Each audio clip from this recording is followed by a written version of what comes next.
Hello friends, welcome back to my YouTube channel. कैसे हैं आप सब? आई होप कि आप लोग अच्छे होंगे और साथ ही साथ अपना अपना पढ़ाई भी अच्छे तरीके से कर रहे होंगे। तो दोस्तों, यदि आप लोग पहली बार या दूसरी बार सीटेट एग्ज़ाम देंगे इस बार, और यदि आप लोगों को समझ में नहीं आ रहा है कि लैंग्वेज 1 और लैंग्वेज 2 में क्या रखें, क्योंकि जब आप फॉर्म फिलअप करिएगा तब आपको खुद से 2 सब्जेक्ट रखना पड़ता है।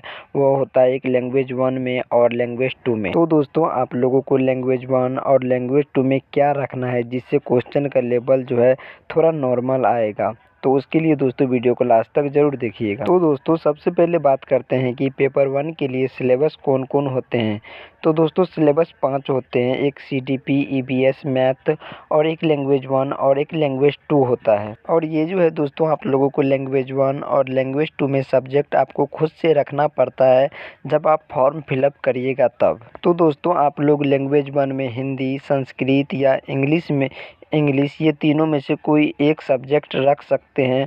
और लैंग्वेज 2 में भी आप हिंदी, संस्कृत या इंग्लिश ये तीनों में से कोई एक सब्जेक्ट रख सकते हैं। लेकिन दोस्तों, आप लोगों को लैंग्वेज 1 और लैंग्वेज 2 में कौन कौन एक सब्जेक्ट रखना है, तो वीडियो को लास्ट तक ज़रूर देखिएगा। तो दोस्तों, आप लोग लैंग्वेज 1 में हिंदी रख लीजिएगा, क्योंकि आप जब लैंग्वेज 1 में हिंदी रखते हैं तो क्वेश्चन का लेवल थोड़ा नॉर्मल आता है।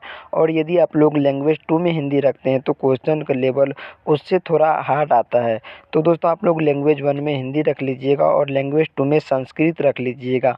और यदि आप लोगों का इंग्लिश बहुत ही ज़्यादा मजबूत है तभी इंग्लिश रखिएगा, वरना आप लोग इंग्लिश नहीं रखिएगा। तो आप लोग लैंग्वेज 2 में संस्कृत रख लीजिएगा, तो उससे जो है दोस्तों क्वेश्चन का लेवल थोड़ा अच्छा आता है और नॉर्मल आता है। अगर दोस्तों आप लोग लैंग्वेज 1 में हिंदी रखते हैं तो उसमें 30 नंबर का कुल प्रश्न पूछा जाता है, और उसमें 15 नंबर का गद्यांश, पद्यांश और 15 नंबर का पेडागोजी पूछा जाता है। और यदि आप लोग लैंग्वेज 2 में संस्कृत रखते हैं तो उसमें भी दोस्तों 15 नंबर का गद्यांश, पद्यांश और 15 नंबर का पेडागोजी पूछा जाता है। तो दोस्तों, आप लोग जब सीटेट जुलाई 2025 के लिए फॉर्म अप्लाई करिएगा तब बस इस बात का ध्यान रखिएगा कि आप लोगों को लैंग्वेज 1 में हिंदी रखना है और लैंग्वेज 2 में संस्कृत रखना। और यदि आप लोग का इंग्लिश मजबूत होगा तभी आप लोग इंग्लिश रखिएगा। होता बस इतना है कि दोस्तों, आप लोग लैंग्वेज 1 में अगर हिंदी रखते हैं तो क्वेश्चन का लेवल थोड़ा नॉर्मल आता है, और यदि लैंग्वेज 2 में रखते हैं तो क्वेश्चन का लेवल उससे थोड़ा हार्ड आता है।